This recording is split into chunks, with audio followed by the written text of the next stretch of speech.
అందుకే నిన్న ఒక వినూత్నమైన కార్యక్రమాన్ని తీసుకున్నాం.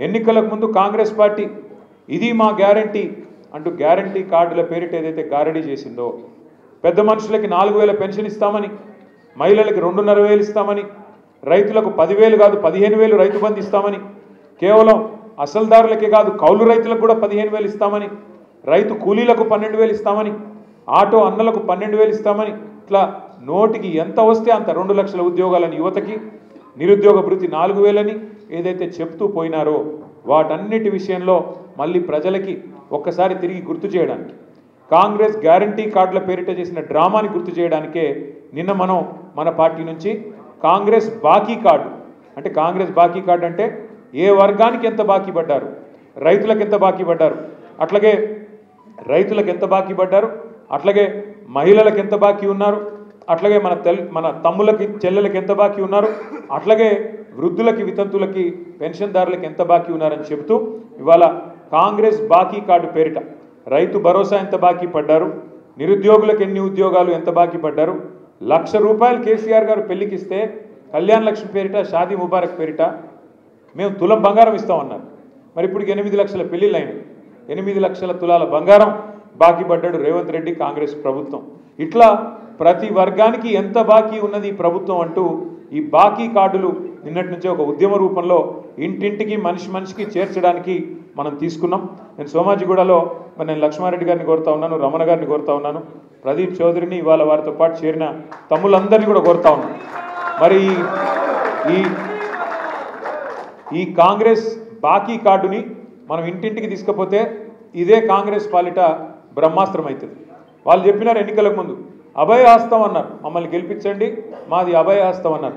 ఇవాళ ప్రజలకు అర్థమైపోయింది ఇది అభయహస్తం కాదు, భస్మాసుర హస్తం, ఇది శూన్యహస్తం, దీనివల్ల ఒరిగేదేం లేదని అర్థమైంది.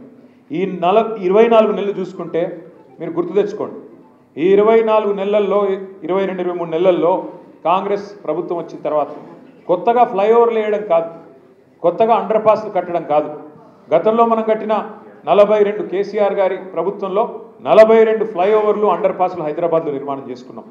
కొత్తగా ఒక్కదాన్నైనా వీళ్ళు కట్టారా, కొత్తగా ఒక్క ఇటుకన్నా వీళ్ళు పెట్టారా, కొన్ని కొత్త ఫ్లైఓవర్లు కొత్త అండర్ పాస్లు కట్టడం కాదు, ఉన్న రోడ్లనన్నా సరిగ్గా మెయింటైన్ చేస్తున్నారా అంటే ఈరోజు ఆ పరిస్థితి కూడా లేదు. అధ్వానం అయిపోయింది హైదరాబాదు.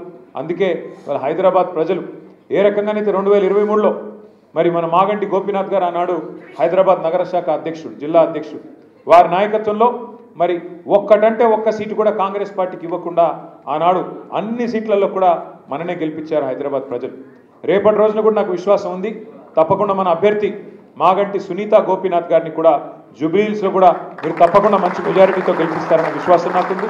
అట్లాగే తిరిగి కేసీఆర్ గారు ముఖ్యమంత్రి కావాలి అనే ఆకాంక్ష ఏదైతే ప్రజల్లో కనబడుతున్నదో, అది అచ్చంపేట కావచ్చు, గద్వాల కావచ్చు, ఆదిలాబాద్ కావచ్చు, భద్రాచలం కావచ్చు, రాష్ట్ర నలుమూలల ఏదైతే ఆకాంక్ష కనబడుతున్నదో ఆ ఆకాంక్షకు అనుగుణంగా మనందరం కనుక ఈ రాబోయే సంవత్సరం 2 సంవత్సరాలు పనిచేసినట్టయితే తిరిగి సంక్షేమ అభివృద్ధి బాటన మళ్ళీ కేసీఆర్ గారి నాయకత్వంలో మనకి ముందుకు పోయేదానికి ఆస్కారం ఉంటుంది. కాబట్టి ఈ సంవత్సరం 2 సంవత్సరాలు మరి తమ్ముళ్ళు ప్రదీప్ చౌదరి లాంటి తమ్ముళ్ళ చేరిక వల్ల కూడా మన పార్టీ మరింత బలోపేతమై ముందుకు పోయేదానికి ఆస్కారం ఉంటుందని చెప్పి కూడా తెలియజేస్తూ మళ్ళొకసారి ప్రదీప్ గారిని వారి వెంబడ వచ్చిన యువ మిత్రులందరికీ కూడా పార్టీలోకి హృదయపూర్వకంగా సాదరంగా స్వాగతం చెబుతూ మరి మా ఆడపడుచులందరికీ కూడా ఇవాళ సద్దుల బతుకమ్మ శుభాకాంక్షలు.